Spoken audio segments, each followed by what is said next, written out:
Hello, everybody. We're really, really glad for you all to be joining us at the Women Inspiring Network. And this session is brought to you by Prem Jain Memorial Trust and Women Inspiring Network. And we're very, very happy that Payal and me have put this together. So we have, of course, with us Lakshmi, Aparna, and Sargam, along with Payal joining us for the discussion. And I'm going to be your moderator for today. So, as you all know, Women Inspiring Network is a platform which took shape during lockdown last year. We've had more than 20 million reach, and it's a movement to pay it forward. Our idea is to inspire the women of our country, especially in tier 2 and tier 3 cities. Prem Jain Memorial Trust is in memory of Dr. Prem Jain, and it's essentially the mission is to identify future leaders to be a catalyst for global development of sustainability. And you all know about Payal. Payal Jain is a renowned sustainable fashion designer and a leading fashion designer of our country. And the brand was established in early 90s. And she has different categories from couture, pret-a-porter, home, and corporate design. Lakshmi Rana is an Indian supermodel founder of Wilderbee Talent Camp, which is an inclusive platform in model training and preparing pageant aspirants.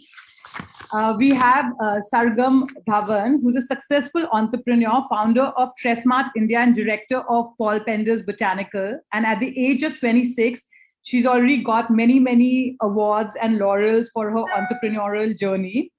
Aparna is a reputed fashion show director, choreographer, and she's been the creative backbone for many, many successful fashion events across the country. So we are really, really glad that you all have been able to join us today. So thank you so much for joining us. And in your own words, Lakshmi, tell us a bit about your journey. How did you start this? Because that's a part which I don't know about. And how did your talent agency came about? Well, Wilderbee Talent Camp is a concept that was always in me because, I've been in this industry for so long. And it's something that I've always wanted to do. I was penning them down, all these thoughts that I had while I was working as a model. And I still note down a few things which I feel that can be changed in the industry or things that I can give back to the industry. This concept came about during the pandemic. That can be changed. This concept came about during the pandemic, and me and my team, which was really small, it was actually just me and one girl that I had hired.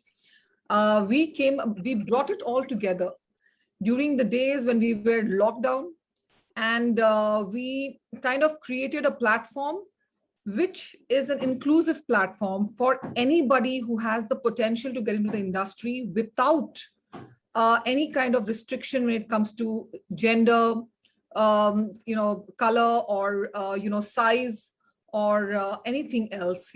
So I always thought that this is an important step in the industry to actually break the perceptions of the perfect beauty. And this is what we conceptualized, and we launched with FDCI. And right now it is gaining a lot of popularity because of the fact that it is open to everyone who wants to kind of get groomed or wants to get into the industry. They have the potential for it and they don't know how. Lovely. And Sargam, in your own words, tell us a bit about your journey and why sustainable beauty. So actually, I started Paul Penders when I was 23. It was a chance meeting. I met Paul Penders himself on a flight, and he was looking to actually get out of Paul Penders and sell it off to somebody. And I have always been interested in beauty, but beauty that is sustainable. Because I just feel that's the way forward. So this brand really resonated with me, and we were able to buy it over, shift manufacturing to my hometown in Dehradun, and now we manufacture it worldwide in Dehradun. So that was what I started with. And then of course I have Tressmart and Glow by Tressmart, which are two e-commerce platforms. Tressmart is exclusively for hair, and Glow by Tressmart is exclusively for skin. And within that, I started getting, just to differentiate myself from, other portals and all of that, I got in a few products to India. So, and all these products again are sustainable because that's what I believe in. So I have something called Daphne, which is a hair straightening brush, I got something called Makeup Eraser very recently, which is basically makeup wipe makeup towel remover, and it's equivalent to 3600 wipes. So again, I really like that product because it was eliminating the problem of use and throw wipes. So those are the two products that I got, and then recently I've got a beauty fridge. So just I've been in this for a very, very short time. But I hope that whatever I do and I continue doing is all in the sustainable space, and I'm not harming anybody or the environment. Lovely. And Aparna, tell us about your journey. I know you've been doing this for many, many years. So tell us about your journey in the fashion business and how you've seen yourself evolving. We can't hear you. Wait, I'll just unmute. No, my internet connection is very unstable. I actually, I missed quite a bit of. Tell us about your journey. Yes. Okay. My journey started about 26 years ago. I was a dancer and I was into makeup. I was into everything which was fashion. I wanted to be in NIFT at one point. I just wanted to be connected to fashion in any possible way. And this just happened with constantly seeing my mom doing makeup, dressing up. She used to dress up fabulously in her younger days. She was always very trendy.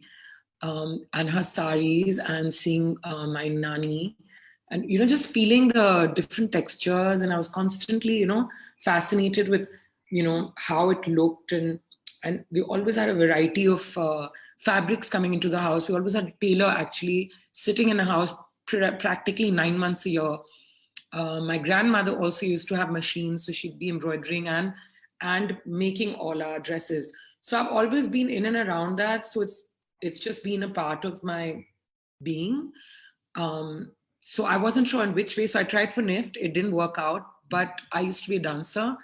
And then I loved makeup. I loved styling. So I just put all of that together and thought maybe shows is my way to get all of it in together. So yeah, it happened pretty organically. I did do my degree in business because that's what I promised my parents.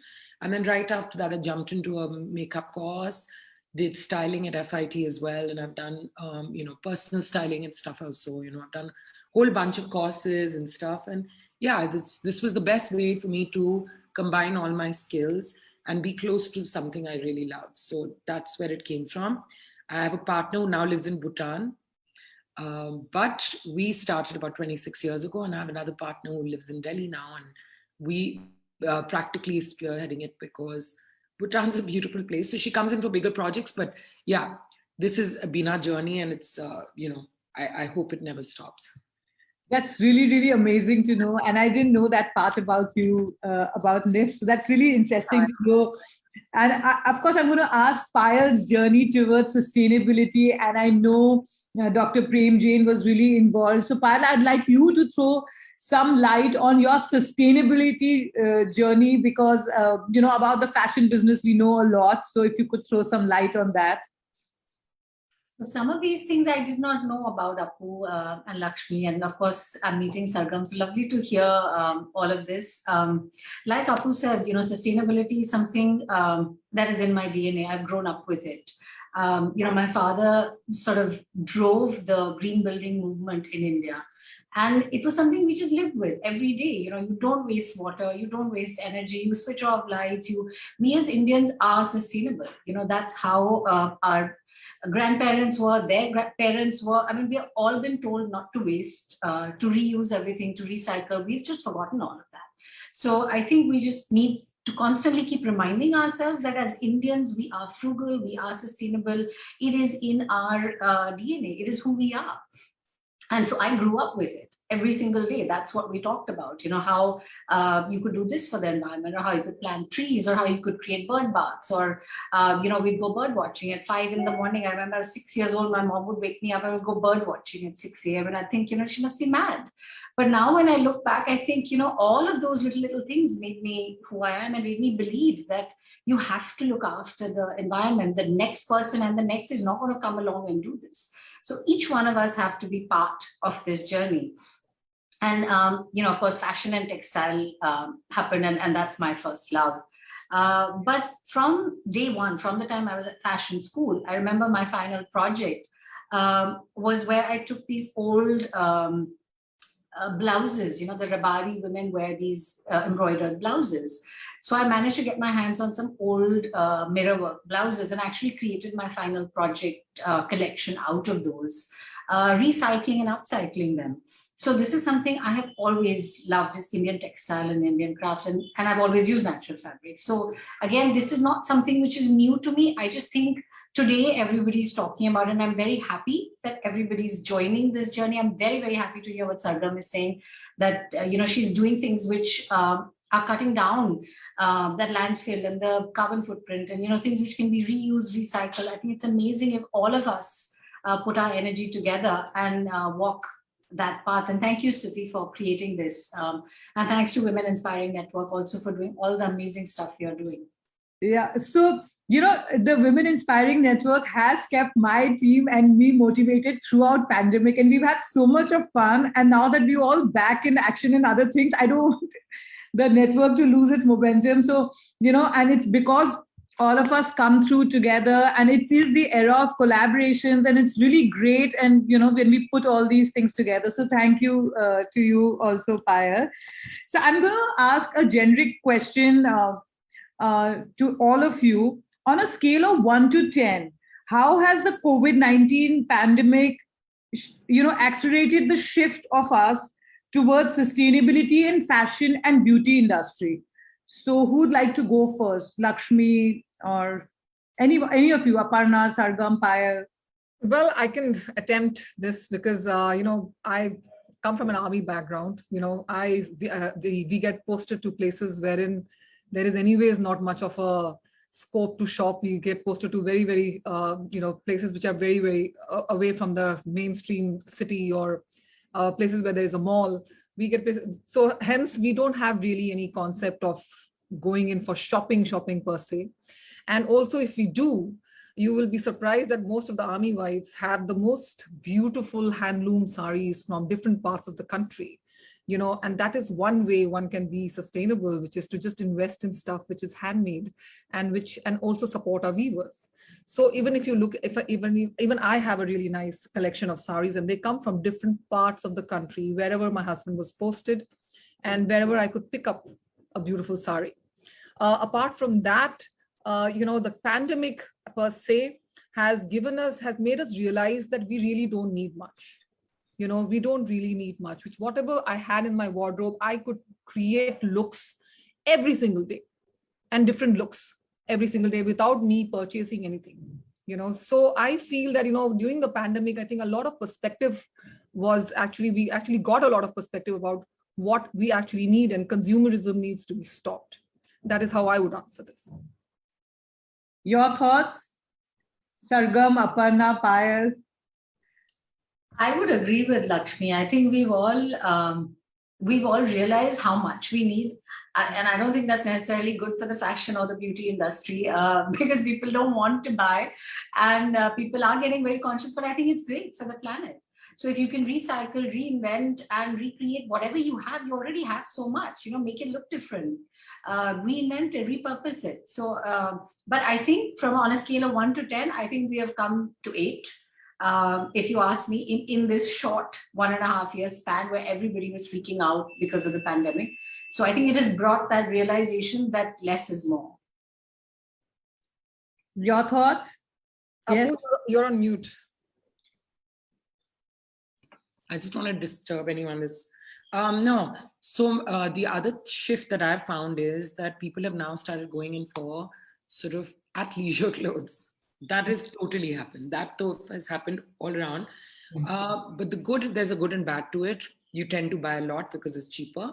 But the good thing is, because you're also doing a lot of Zoom and your meetings are now not constantly having to present yourself, you can actually make do with a nice top. So the mix and match is happening. You can accessorize. So for Zoom calls and all these kind of switches that we all are making. I mean, today I am taking at least 5 to 6 meetings this whole week on Zoom. I can physically meet, but we've realized we're cutting down on time, petrol, so many other things.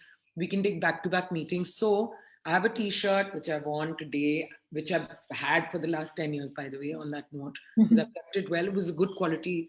And you put these beautiful earrings. Oh, these are made, again, beautifully done. This is made of clay and gota and, leftover stuff. So that's why I wore them specially today. That's what I'm saying. I did buy this actually during the pandemic. I found it stunning. It's light and it works for me for so many Zoom calls, meetings, and things that I have to do. I use them all the time, and I use them, differently all the time. So yes, so that I think that shift has happened. So people are not really looking for heavy duty formal clothes as such. There's a lazier way to wear it and formalize it, and you can mix and match. So that's happened. And B, I think I personally and a few of my friends personally are looking for maybe not very expensive things, but quality products, which I can have one or two of, and I can mix, match, and wear in various ways. And of course, saris, like Lakshmi was saying, I have taken so many from my mother. I am so thrilled. Through Diwali now I have plans. We have very few dinners to go to. There's still not, but every day I've allotted a sari for myself.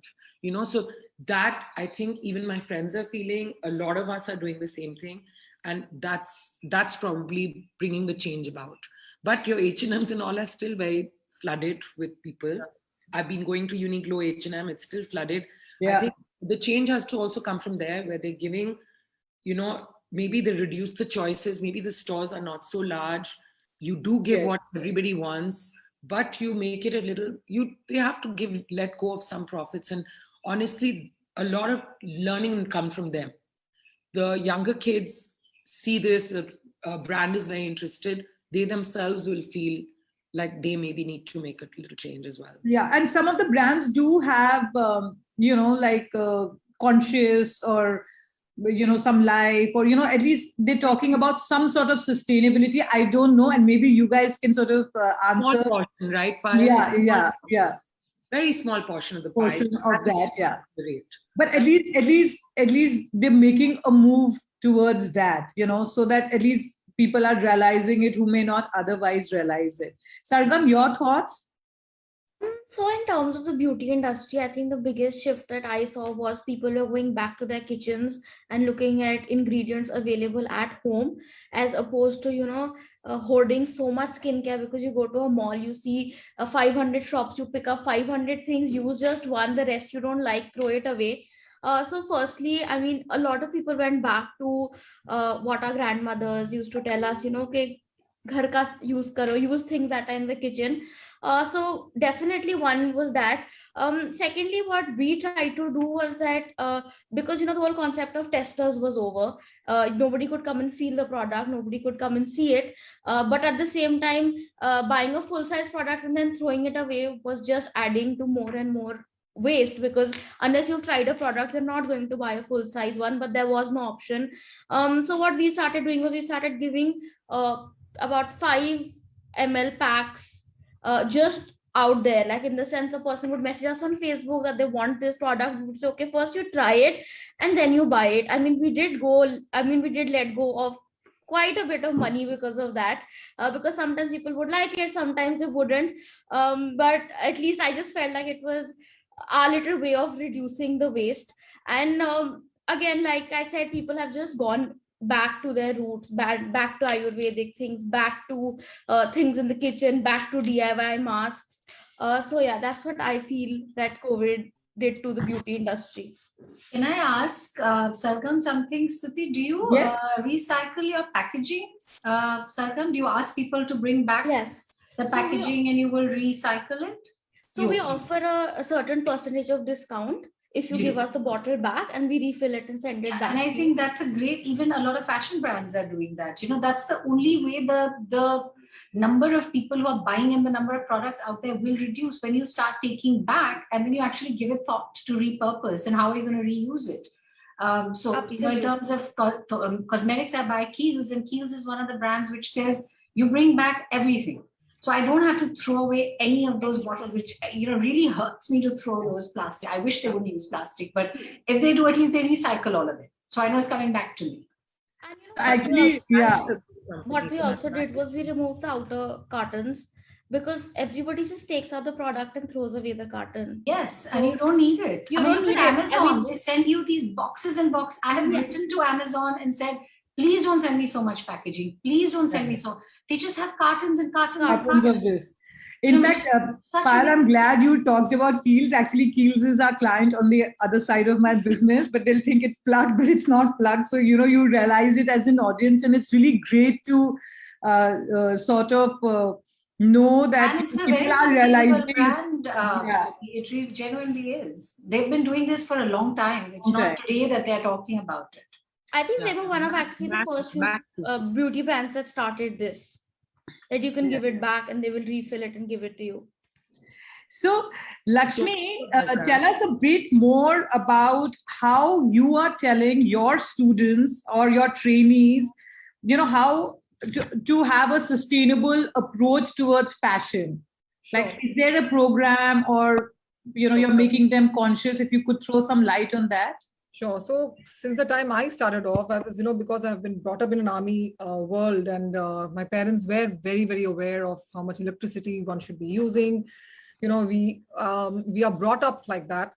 And hence, when I was in the industry as well, it's been 20 years now, I only had a few things. I never understood the concept of holding various kinds and pairs of heels in my cupboard. So while my colleagues had 65 pairs of and boasted about 65 pairs of heels, I had 3 necessary ones because I wouldn't wear heels otherwise, right? So I had those 3 show heels, and then I would only buy one when one of them would kind of give away, and then I would buy the next. That I can vouch for, Lakshmi.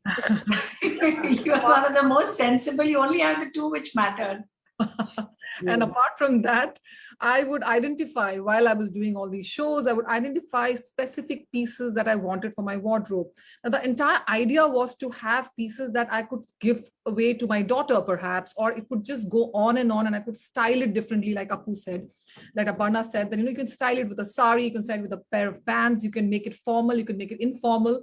So I would look at pieces, and Payal knows that I have actually asked Payal for a couple of her beautiful creations, and I have them right now hanging in my cupboard. They're very precious to me. And just like that, I have been very careful about shopping, about having a wardrobe which is classy, but not too much. And this thing it has only increased through these years, that I haven't really shopped from a Zara or an H&M or a fast fashion brand for the longest time, unless and until it's absolutely necessary to get those basic pair of pants. Yeah. Just for basics, I go and shop from there. So in my modules, we have, in every module, in every training session that we do, we have a section called image and presentation, wherein we tell all the girls and the boys as to how they should present themselves. And in that section, we have a portion where we talk about the fact that one should not be getting into unnecessary consumerism, and you should get into more of saving your money so that you're secured by the time you get out of the industry. We also tell them that there is a certain how to pair up basics with classy pieces. So we are trying to, at least if we tell this to the new generation, then I think that our job is actually getting done, because the awareness is actually what is going to make a difference. This is the new generation that is actually going to those H&Ms and Zaras and all these fast fashion brands and shopping away to Kingdom Come. So I think awareness is more important, and that is what we are trying to do in our own way. Lovely.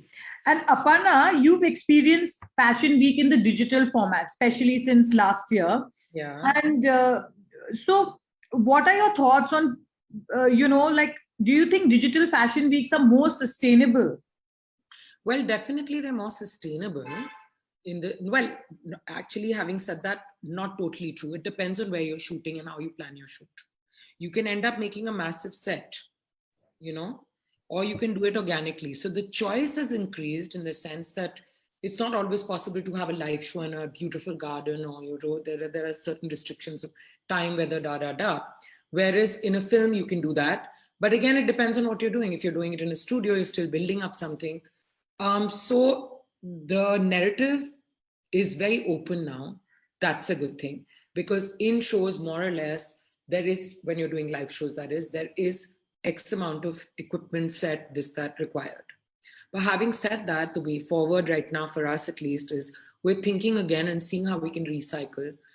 We're doing something right now based around khadi. We're trying to get, we're filling up the space with just leftover fabric, which is cut up, just to give it a nice feeling. It's spread all over. And we're trying to make it as less harmful as possible, reuse stuff and recycle stuff. But coming back to digital versus live, yeah, digital opens you up for a lot of interpretation. You can actually go completely even digital, in the sense your backdrop could be just manipulated digitally. You could just be shooting the garment. So in that respect, yes, there is a way to do that as well. There are both aspects to it, but it is obviously cut down a lot of people were actually getting employment out of that. So in a regular show, for instance, let's start with models. We'd be able to hire, say, about, on a good day, 20 to 25 models, on a fantastic day, 30 models, sometimes up to 40 models. Today, you're shooting with 8 models and producing that same kind of. So what's happening is either a top-end models gets cut out, or then the top end only gets taken and the middle section goes out, or then you have a cheaper lot, or then the cheaper lot are not considered at all. So that has been a boon for some girls because the height factor has been eliminated. A lot of shorter girls are shooting. But it's also been a disadvantage for many of us, be it us, because also a lot more players are coming in. So the language has changed, so it's video, but it's very difficult to express that this communication can be done with us in a certain way. So it's very nascent right now still, the digital market. There's lots going on, but people are very confused between a presentation versus a story versus a imagery versus a 2-minute thing. So that has to still, I think that's going to take 2-3 more years to settle in. And that's when our roles will also settle in. Because Appu, I want to ask you something about what you, Stuti, may I? Yes, please. So when you just mentioned about how the sets can be non-sustainable, and I am going to put you on the spot and ask you this. How do people take these gallons and gallons and gallons of petals or flowers and say they are doing a sustainable show? How does somebody do that? I agree with that, by the way. I mean, it just makes me sick. Honestly, I agree. Have you seen? I mean, there must be 100,000 kilos of flowers and petals, and you have the cheek to say it's sustainable. I mean, what is going on here? Is there such a huge disconnect between what is good for environment and what is aesthetic? Even aesthetic, you have never done that. I mean, in all these years we have worked together, I don't think we've destroyed nature like that. I would have, I'm okay, I'm not saying who's done what, but I'm saying, for instance. Yeah, I'm not asking you specific. I'm just asking something very generic, which I see all the time. Yeah, so Payal, recently only, I've just been at it with all this. Say, I'm working with you. We want this feeling of a flower bed or, something on those lines. I'm going to start requesting my friends to give leftovers of toiles, which is so much, little bits. I can easily get it done in a dye, which could be an organic dye. I could get that work to a little small vendor somewhere, pick that up from him and get it laser cut from somewhere, So now those are the kind of practices we all have to insist that we are spearheading it.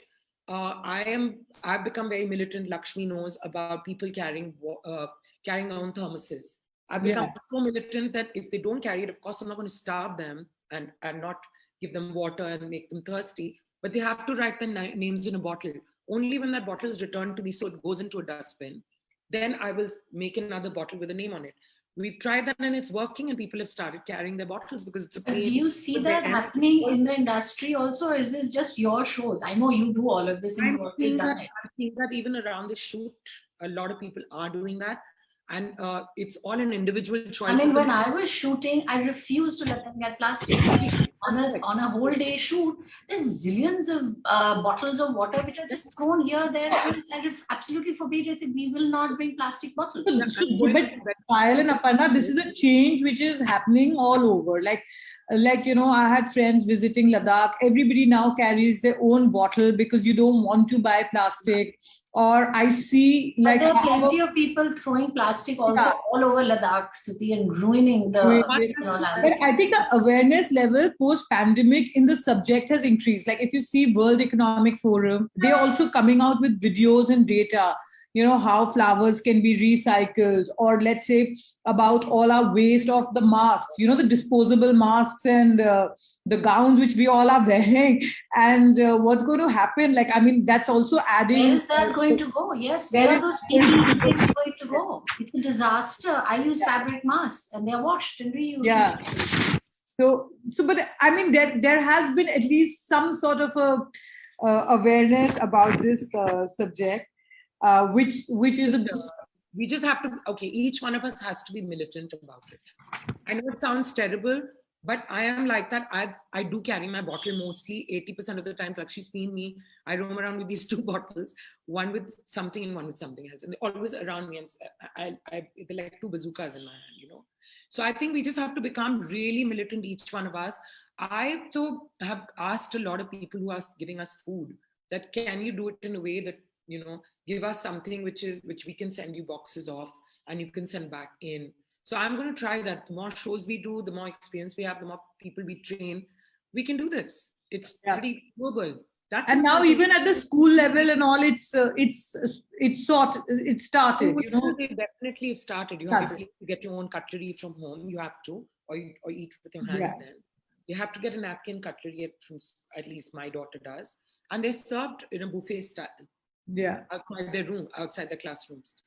And if they don't bring the cutlery, like I said, eat with your hands. We don't care. There's no plastic being given. Schools, colleges, there's so much plastic, Stuti. In fact, we are working on something which is going to be a zero plastic for colleges next year. We're trying to get as many colleges involved in it, so they remove completely all plastic from their campuses. Because the younger you are, the sooner you realize how much damage this is doing, the rest of your life you will follow it. There is no purpose of getting somebody who's 40 or 50 inducted into it, because they've already done it. Yeah, and they'll not change their style. It's never going to change. Yeah. Sargam, my next question to you is, what is your idea of holistic beauty? And, if you could sort of throw some light on that, like overall holistic beauty, and how can the beauty industry be more sustainable? Firstly, for starters, because of COVID, everyone's gone online. I get packages from a lot of e-commerce portals where there is one lipstick bubble wrapped and bubble wrapped and bubble wrapped. And firstly, I think we need to let go of bubble wrap as a concept. There are so many other ways. There's something called the honeycomb packaging. It's paper, we are using paper, but at least we're not using, it's like almost like a roll of bubble wrap in it. So I think firstly, I hate the concept of bubble wrap, and I think everyone should stop using bubble wrap. Secondly, what I have noticed is excessive amount of use of tape.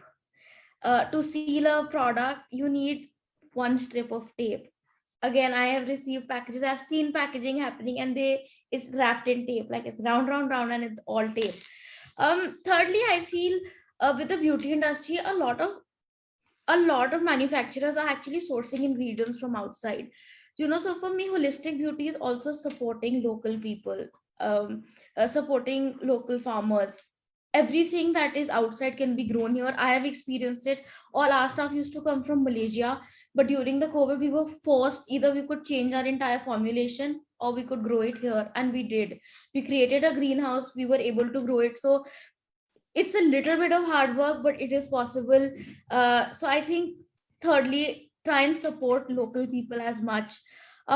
Fourthly, try and use sustainable packaging. I mean, everybody uses plastic. I'm not saying let go of plastic completely, but at least give a chance to refill it, or use slightly higher grade plastic, which may not biodegrade instantly, but it will over a period of time. And also have specific areas. So I know a company that actually they don't refill the packaging back, but they will take it from you and they will dispose it off properly. So just I think being more conscious with plastic usage overall in terms of bubble wrap, tape, packaging, and let go of outer cartons for your products. everybody opens a product, throws away the carton, nobody even looks at the carton. So if you can, please let go of it. Your product will reach just fine, even in a just as a product itself. So I think they're just little things that I hope everyone can start doing. Anyone who's running a beauty business or a and of course, and yeah, and one more thing that I feel is that give out testers, because I have bought so many full size products and then I don't like it and I just discard it. Had I taken a tester, had I been more sensible and taken a travel size and liked it and bought another bigger version, I may have saved on a lot of wastage that I myself have done. So yeah, I think have smaller packet sizes, and then if somebody likes it, they can always go and buy a full size product from you. So yes. Sargam, you can eliminate plastic. I heard you say that it's necessary. It isn't. Even in our business, every single garment that we shipped used to be wrapped in plastic back in the day.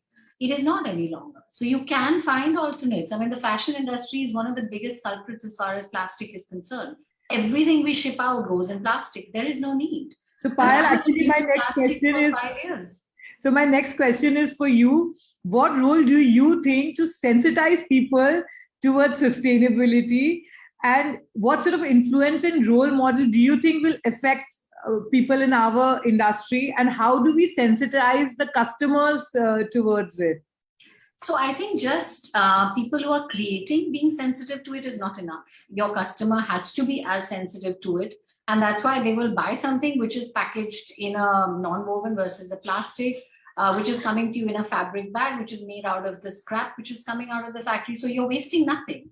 And I think I see a lot of people around me doing the same. So each one of us has to be part of this crusade, Stuti. I don't believe it can be one person. It cannot be, and it's a constant effort. That's what we are doing at the Prem Jain Memorial Trust. That's what I'm doing in my business. That's what I do on my Insta page. And I'm hoping all the ladies here are doing the same. But so Lakshmi is talking to young people all the time who are aspiring models. She has a green field, as far as their minds is concerned. She can definitely influence them. Apu's working with so many different people from different walks of life, whether it is creative people, whether it's makeup artists, whether it's backstage, it's models, it's the setup team. If she's following this, they will all follow it too. Sargam is doing the same. She's reaching out to millions of women who are buying her products, and because she's communicating that, they are picking that up, and they will. So I think each one of us has to play this role. Only then there will be change. And I don't know how far, but I don't think we have the luxury of waiting forever for this. We don't. We're at that point. It's now or never. Yeah, I mean, that's precisely the reason why we have a platform like Women Inspiring Network, which makes people think. So Aparna, my question is next to you. So of course, there has been a shift from physical to digital, and maybe the future could be like a hybrid model. But how are the various stakeholders in your industry being impacted? Like, whether it's people from backstage or camera or other things, like how has it had an impact on the industry the moment you guys have moved into a digital format? Absolutely, everything went absolutely. Firstly, the lockdown, to everything shut down for a while. I think everybody's systems were in shock. For 2 months, we were absolutely wondering what to do, how to communicate, because it's such a communicative industry, that and we all are dependent on that in every way. So anyway, so that happened. Then slowly the digital work started happening. We got very excited saying, okay, there's a role for us. But we realized, the market was so nascent, it was still developing. It was being taken over by, say, just a filmmaker, like a videographer or someone who's a stylist. So because they were already used to doing this. There was already digitalization happening with all your big magazines. They were coming up with one. So people started just extending that 1 minute into a 3-minute, 4-minute capsule, which now doesn't necessarily work or doesn't work.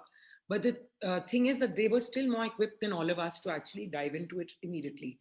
So that we had to shed off a lot of parts of so it's like, for instance, students who would earn a regular pocket money, or perhaps even to sustain themselves, were doing a lot of backstage work. They were eliminated immediately. Then you have backstage people who not always were required, so they were eliminated. makeup artists and the younger crop of models actually did really well. The shorter beauty models actually came in, and a lot of our taller, beautiful giraffes that I call them, they had to exit and give way. So that happened. People like us, a lot of us were out of work, which are still pretty much out of work for the last year and a half. Now, of course, the little fashion weeks and Delhi Times, etc., opening up, and you have Lakme, which is opened up. We did a little bit of digital work initially with them, but again, how much are you going to spread that work? There are so many of us. So yes, everybody's been pretty out of work, and we're hoping that as live events happen again, sensibly that is, we all will come back into our regular space again. But I think it's going to be more of a shared space now, and a lot of us are going to skill ourselves, hopefully, with stuff that's required, and it is ultimately a very creative job. So one will have to find ways of communicating creatively, right? So like you said, it's a hybrid thing, and it's something new, and it's going to be a mix and match. But I'm also hoping that maybe perhaps we choose those times of the year where it allows us a lot more outdoor stuff. I remember I know Payal does a lot of that, and she always encourages that. But I also remember years back, we did something for Rajesh, and it was at the forest in the hills, So if we choose our timings, we get our weathers correct, we make changes together and move consciously together, then we can look at locations which do not require so much heavy processing of stuff which is, not going to be used tomorrow. Like for instance, vinyl, the amount of vinyl printing we do for weddings and our shows, it's torturous. And yes, we use it for flooring and we use it for maintenance, and we, a lot of us try to recycle, but how much are you going to recycle, Yeah. Think about those, especially the weddings. I mean, now that from fashion it became weddings. Actually, the trend started there. They started developing weddings like shows now. They choreograph every section. That I feel it's terrible. Where does it all go? Yeah. That's another place people have to think of. And the trends honestly did start with fashion. Unfortunately, it did.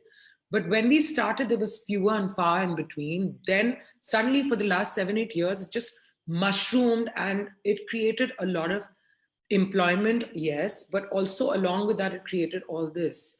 So it's really a catch-22. In some ways, live events are very good because you employ, it creates an industry of employment for so many people. I cannot tell you. A lot of people who you don't even think matter, but they're just people who are just carrying furniture or carrying chairs. They make a daily living, and they come from, say, Rajasthan or here or there. They're immigrants, and they get employed, and that's why they were out of work. There was the weddings in our industry were a chunk of what these people do also. Yeah. So it's, but we'll have to see how to, Lakshmi. I wanted to add here. In fact, Lakshmi, and you should answer this from modeling point of view, physical to digital. Before you ask me that, I just wanted to add to what Apu said. And let me tell you that I was just a part of the Lakme and FDCI Fashion Week that happened just recently. And this happened at the Reliance Convention Center, which is just a new building. And you would be surprised because I was a part of the Digital Fashion Week both years during the COVID times and the next. And I was amazed to see that the production work had cut down immensely when we did this fashion week. The convention center did not need any ramp. It was just that flooring was enough for us to walk on. Mostly they would put carpets, or we were just walking on the flooring. There was no particular set. There was no extra flowers and extra set built to do anything for that show when it comes to the show. The green rooms were already set. And, I like that concept because even in Milan and New York Fashion Weeks, when you go there, the entire setup is already there. It is more business. So there is no business of, creating beautiful sets and wasting so much of resources to make something which we would do for a digital show, So I thought that was really brilliant because every show for that 4 days, 5 days that we did had very little production work in terms of wastage of resources. And hence, I think that way, I really feel that offline shows, which is the real show that we are all used to, that should never die because, the beauty of feeling a fabric in your hand is something else. And also another thing, I feel that the attention span for a human being to watch a digital show will keep on reducing because we are constantly on our laptops and our All phones. the time. Yeah. And the charm of seeing a live event will never go away. And I really hope it doesn't. So you answered my question. I'm going to add to what Lakshmi said. So even the digital ones, like not the physical, which you did in Bombay was one, but some of us who actually shot the films and created the content for a fashion week, there was such little wastage, Apu. So exactly what you mentioned, I mean, mine was an outdoor shoot and of course, no plastic, no this, bare minimum, no sets, absolutely no sets. The sets were the trees and the plants and the rain, which arrived in the middle of the shoot. No matter what you do, we couldn't find a day that it wouldn't rain. And so there was actually zero wastage. So you left there leaving nothing, you know, because it was outdoor, you weren't going to throw anything away, but there was nothing to throw because everything came and wrapped up and went. So it was so simple and so completely sustainable. And there's so much magic you can create through that camera, which you would spend tons of money and a lot of very complicated sets. Were we doing this in person on a ramp? I mean, I can't imagine creating this look on the ramp. It would cost the earth and the moon. So there are some pluses, but I would agree, Lakshmi, that, you know, I really miss those real events. And yeah, I can't wait for some of them to come back. But I think it'll always remain hybrid, as Apu said. I don't think we'll all go back to just that, because we've been spoiled now. We found a way which is easier, maybe as effective. We're still doing the same business that we did at a fashion week. So you're just changing the format. But I think possibly, you know, a hybrid model will work going forward. So I'm going to ask you guys quick questions. What is the first word which comes in your mind when you think of fashion? Payal, why don't I start with you? Sustainability. And modeling, Lakshmi.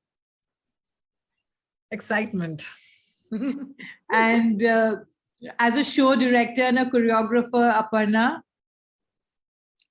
Listen, that's many words. It was supposed to be one, na? Okay. Excitement, passion. So 2, 3, excitement, passion, looking forward. And Sargam, for you, beauty. Inclusivity. Nice. I like that. Sargam. So we sort of reaching the end of our session. So I'm going to ask one last question from all of you. And a winning message to inspire our viewers out there. So Lakshmi, let's start with you. You know, like a message for women out there who want to make their career in modeling. What does it entail? And an inspirational message. You can talk for a couple of lines and tell us. Sure. I'll make this quick. I feel that, you know, something that has been lacking for so many years, and which is an education system for people who are getting into the industry. For anybody, you know, modeling is a serious profession and not everybody realizes this. You know, it's a profession. If you take it seriously, the profession will take you seriously as well. And for all those young minds who want to get into it, and a lot of them get into it blind, not knowing where they're headed, what are they supposed to do, and they get into bad experiences. Hence, I feel it is important to invest in an education system, which will teach them and show them a path through which they travel and they make it and they find their niche in the industry. Apart from that, I feel that, you know, for young models, it is very important to be walking in different and to be looking at it holistically, which is, you know, you concentrate on modeling and also concentrate on other interests in life, so that 5 years down the line, it should not be just one thing that you're looking at. You can change and you can kind of improvise on what you want to become in times to come. And hence, that is what we teach. We teach people to get their interest, be after their passion rather than just modeling, you know. So that's what my message is for them. Aparna, your message, and especially if people who want to make a career out there in your field, and an inspiring message, a winning message. We can't hear you. I was coughing earlier. Inspiring message will be only if you have that burning desire to do this, get into it, because it's not a bed of roses at all. And you have to have knowledge about so many aspects of fashion. It's not just getting the girls to walk. You have to have an awareness of so much. I mean, over the years, of course, listening to designers has helped me immensely. Looking at different techniques has helped me immensely, because now when Payal is talking to me about something, I know I can even hear it on the phone. You know, I understand how fabric will move, what it can be, what it can do, cannot do.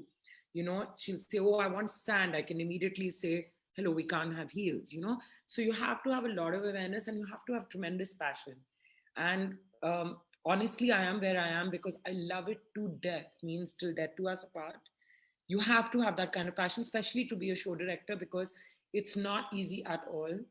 And especially today, there's lots of competition. And to stand out, you really have to feel it from the heart. You have to want it, you know. So that is one thing I'd like to say. And second thing is, you need tremendous discipline. It's not fun and games. You walk in there, you are commanding 150, 200, sometimes 300, 400, maybe more people at a time, which means you have to have your wits about you. You cannot lose your temper. You have to be very disciplined on every front. You have to equip yourself with knowledge. You have to keep your eyes and ears open constantly. You know, that puts you apart from just being a show director to the best. So that I'd say. And you know, no holds bar. You know, it's a language which can be interpreted in so many different ways. So you just have to have a very open mind and just be experimental and ready to experiment and know. Like I use dancers for a show, for instance, and I've used, you know, transgenders to this one, to that. I mean, I've used all kinds of people. I've used all kinds of venues. We've tried all kinds of things. So I think it's all about, you know, just the extreme passion, dedication, and not walking in like a diva yourself, you know. Yes. Yeah. And Sargam, your thoughts on entrepreneurship, the beauty industry, and a winning message for our viewers out there? Actually, I would say I'm learning myself. So I don't think I'm in any position to tell anybody how to do, what to do, because I myself am in a learning stage. But I would definitely say that be open to learning, be open to innovation, read a lot, learn a lot. There are so many things that are going on all around us in terms of beauty, new products, new launches, new techniques. So be open. And one very important thing that I at least try to tell my friends is try to break the set norms of beauty. I mean, I think it starts from one person, and everyone needs to, you know, sort of start breaking those norms and just make it a more inclusive industry. I've only worked for 3 years, but what I realized was that it was not a very inclusive industry. It was a very there are these set standards. So I really want to, and I try my best to break those norms, and that's what I tell anybody and everybody. So be open to learning, be open to innovation, and try and break the norms and be yourself. And Payal, I'm going to ask you a winning message. And of course, please do talk about a message for our viewers out there on sustainability also.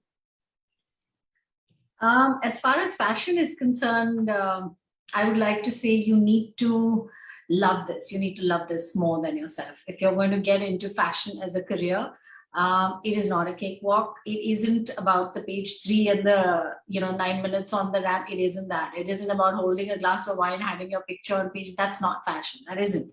That's just 1% of it. You have to eat, sleep, drink, breathe passion. You just have to. It has to come from your soul, like Apu said. You have to be madly in love with this and have to remain so every single day of your life. So I wake up every morning and I'm dying to do something new. And it has to come from within. It's a very difficult profession to stay in if you're not in love with it, because there will be downs and there'll be downs and there'll be more downs. And there will be a few ups along the way, yes. But you have to be willing to live through, the ups and downs. So you have to love it. You have to be passionate about it single-mindedly. Sustainability to me goes hand in hand with fashion, Stuti. So, fashion is my career path. So that's why I connect sustainability with it. I work with clusters, I work with craft. I believe you need to recycle, upcycle, you need to be sensitive to the planet. But people who are in other creative professions like Lakshmi or Apu or Sargam, how they connect sustainability to their career choices, or how a student does that, how, maybe you just make your own home sustainable. Maybe you just don't waste water. Maybe you just save power. Maybe you just segregate your waste. Each one of us has that possibility at our fingertips. We do not need a PhD to do that. We just need the intention and the commitment, period. So if we have that, I think we can all be part of this crusade. That's all I'd like to say. Thank you so much, Payal, for those last words. And to all of you, Lakshmi, Sargam, and Aparna, it was truly our pleasure to have you on the Women Inspiring Network platform. And I mean, of course, the initiative took place last year during lockdown. And we've done really interesting sessions with IIT also, which is on fashion, tech, and sustainability, with Jai Hind College, which was on entrepreneurship, with US Embassy, which was on youth and empowerment. And, you know, in the past, we've also done on fashion and sustainability and design with Prem Jain Memorial Trust. And with a lot of our partners, we've had more than 20 million reach. So please keep supporting us. And it was truly, truly a pleasure to have you. And thank you for inspiring us. And thank you for those winning message. And look forward to having you on our platform once again. Thank you, Stuti. Thank you. Lovely ladies, the powerful ones. I'm so happy to be with all of you on this. So much. Thanks, Lakshmi.